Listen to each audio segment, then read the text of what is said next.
For Pacifica Radio, I'm Christina Onnested. Hurricane Milton hit Florida overnight as a Category 3, weakening to a 1 as it swept through the state with winds up to 120 miles per hour, downing trees and knocking out power to more than 3.3 million customers.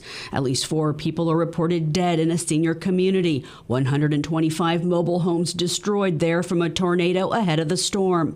Milton centers now in the Atlantic. Winds and the risk of flooding continues, though, as much of the area now focused on rescue and recovery. Here's Governor Ron DeSantis, who gave a press briefing this morning. It moved quickly across central Florida overnight, producing significant flooding and damaging winds near its path. The storm did bring much destruction and damage.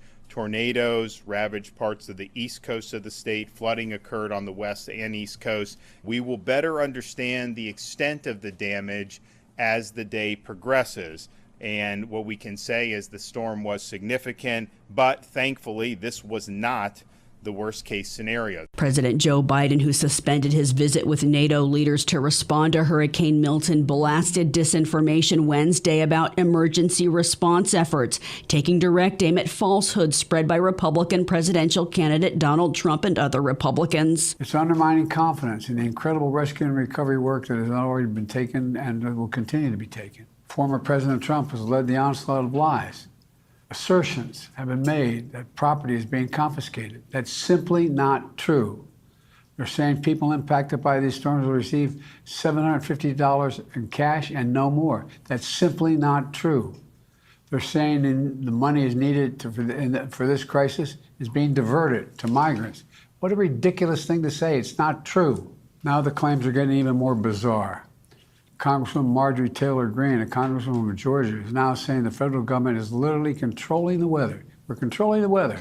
It's beyond ridiculous. While conspiracy theories abound about government controlling the weather, weather modification is real, and a growing movement to research its use to address climate change is brewing. Environmental groups Wednesday warned of its consequences ahead of UN climate talks COP29 in Azerbaijan next month. Coriana de la Plaza with the group Hands Off Mother Earth says geoengineering does little to address the root causes of climate change. A lot of these technologies really don't get to the root causes of the problem. Instead, they put a mask on some of the symptoms. And geoengineering is also something that relies on technologies that are risky, speculative, and can even lead to grave new threats. They're also largely unproven technologies, untested.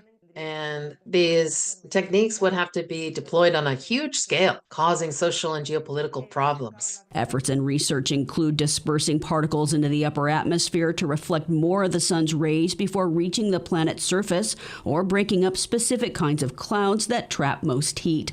Hands Off Mother Earth says the best solution is phasing out fossil fuels, the main driver of climate change and catastrophic weather conditions. Vice President Kamala Harris's campaign has released a new ad featuring former Department of Homeland Security officials who worked under Donald Trump's past presidential administration, criticizing his response to national disasters. I worked in the Trump administration. Never in a million years did I ever think that I'd be working in the White House with a president that didn't care about the American people. He would suggest not giving disaster relief to states that hadn't voted for him. I remember one time after a wildfire in California, he wouldn't send relief because it was a Democratic state. So we went as far as looking up how many votes he got in those impacted areas to show him these are people who voted for you. This isn't normal. The job of the president is to protect Americans, regardless of politics.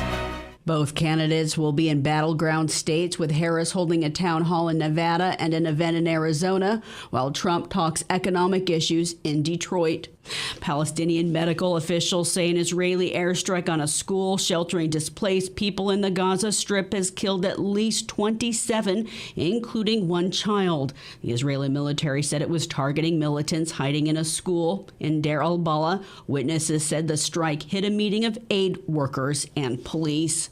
The head of the UN Agency for Palestinian Refugees is warning if pending Israeli legislation is adopted to ban UNRWA, all humanitarian operations in Gaza and the West Bank may disintegrate. UNRWA was created in 1949 to provide education, healthcare, and welfare services to some 700,000 Palestinian refugees displaced from their homes to create the State of Israel. Today it provides those services for about 6 million Palestinians. A new complaint to the International Criminal Court accuses 1,000 Israeli soldiers, including at least 12 Americans, of committing war crimes and genocide in Gaza.